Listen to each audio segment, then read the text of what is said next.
In the last video, we evaluated some series. In this video, I want to be more rigorous about what it actually means to evaluate a series, because how can we possibly claim to add up infinitely many things? So here's my little visual analogy. The individual weights are the terms of a sequence, so a fifth, a 25th, 1 over 125, and so on. And one by one, I'm going to add them to the scale. And as I add them to the scale, what I'm seeing is their combined mass as opposed to their individual mass. And I can watch how this changes. So I add the third weight on, the fourth weight, the fifth weight, the sixth weight, and so on. And I see this number increasing. Not only do I see it increasing, but I see that it kind of starts to look like a quarter. It's not exactly a quarter yet, but also I haven't been able to put infinitely many things on it. The fact that it's starting to look like something implies a limit. So now I'm going to show you the same thing, but I'm going to record this weight at each step. So I start with nothing, I add a fifth, I add 1 over 25 to that fifth, I add 1 over 125 to that, and at each step I'm just writing down these sort of combined weights. This is 1/5 plus 1/25 plus 1 over 125.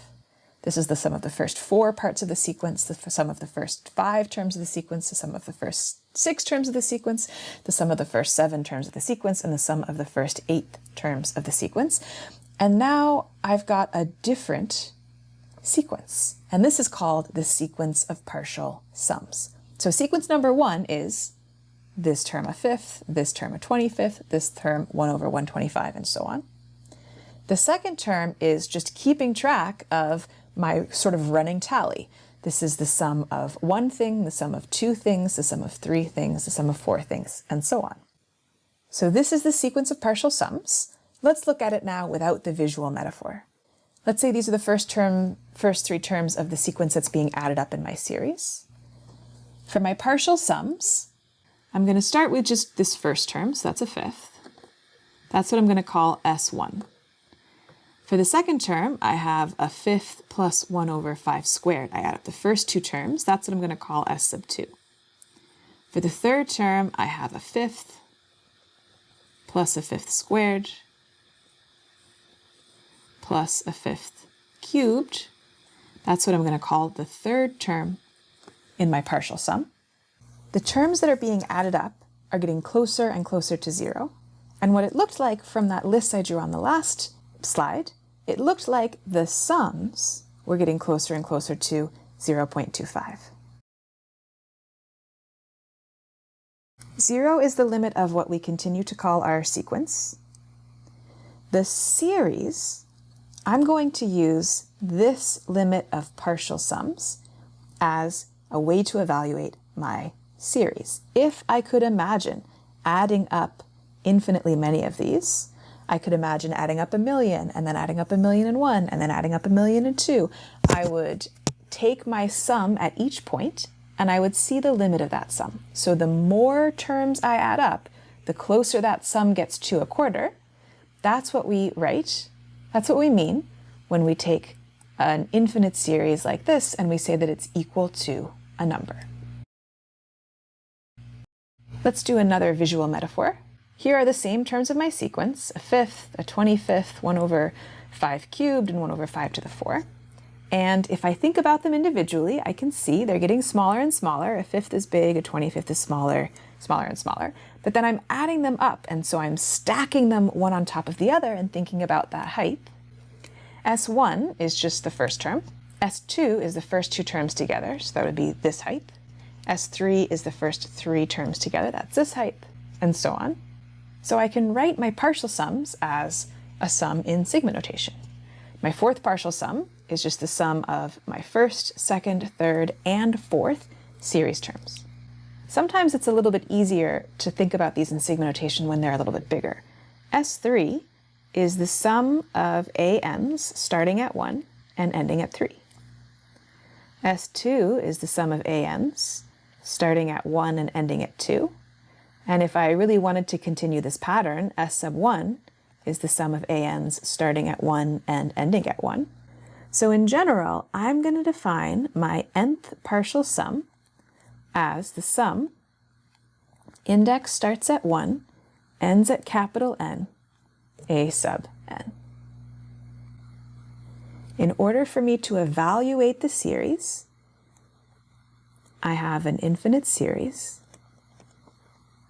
and I define this value to be the limit of the partial sums, which, if you like, you can write as the limit capital N goes to infinity, sum index goes from 1 to capital N. So this is exactly what we were doing before. I take the first million, I find the sum. I take the first billion, I find the sum. I take the first trillion, I find the sum, and I see what the trend is in those sums. I take the limit of the partial sums. Now, if you happen to know the partial sums, that actually makes evaluating series really quite easy. If I have a partial sum that's just n over n plus 1, well, S sub n is the sum, starting at my start, going to capital N, of my sequence terms. So for this first example, this is exactly S sub 100. I just add up the first 100 terms, that's what S sub 100 means. And I'm given, for this particular series, that the partial sum of the first n terms is n divided by n plus 1. So because I'm given a formula for the partial sum, it's easy for me to evaluate this sum. For the second one, this is where I need to use the definition of a series. This is defined as the limit, as capital N goes to infinity, of my partial sum. And because I have a formula for the partial sum, in this case I can rewrite this as n divided by n plus 1. For this limit, notice we have a rational function. The degree of the top is the same as the degree of the bottom. So the limit is just the ratio of the leading coefficients, which is 1.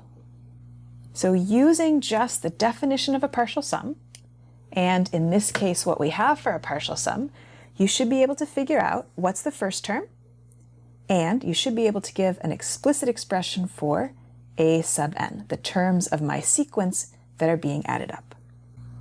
Pause the video, come back when you're done. S sub n is the sum going from 1 to capital N of my terms. So S sub 1 is the sum going from 1 to 1 of A sub n, which is just A1 plus nothing else. So A1 is S1, which is 1 over 1 plus 1, also known to its friends as a half. Now, how can I find the terms of my sequence for different indices? If I have big S sub 1, that's A sub 1. If I have big S sub 2, that's A sub 1 plus A sub 2. So if I take big S sub 2 minus big S sub 1, that's A sub 2. We can keep going like this. S sub 3 is A1 plus A2 plus A3. If I take S sub 3 minus S sub 2, I've added up the first 3 and then subtracted the first 2. So what's left is the third term. In general, S sub n minus 1 is A1 plus A2 plus A3 all the way up to n minus 1. S sub n is A1 plus A2 all the way up to an. So if I subtract these, what I get is just an. First I add up the first n, then I subtract off the first n minus 1. What I'm left with is n. So in our case, A sub n is n over n plus 1 minus n minus 1 over n minus 1 plus 1, which is n over n plus 1 minus n minus 1 over n, which is the same as n squared minus n squared plus 1 over n times n minus 1. So this is 1 over n times n minus 1.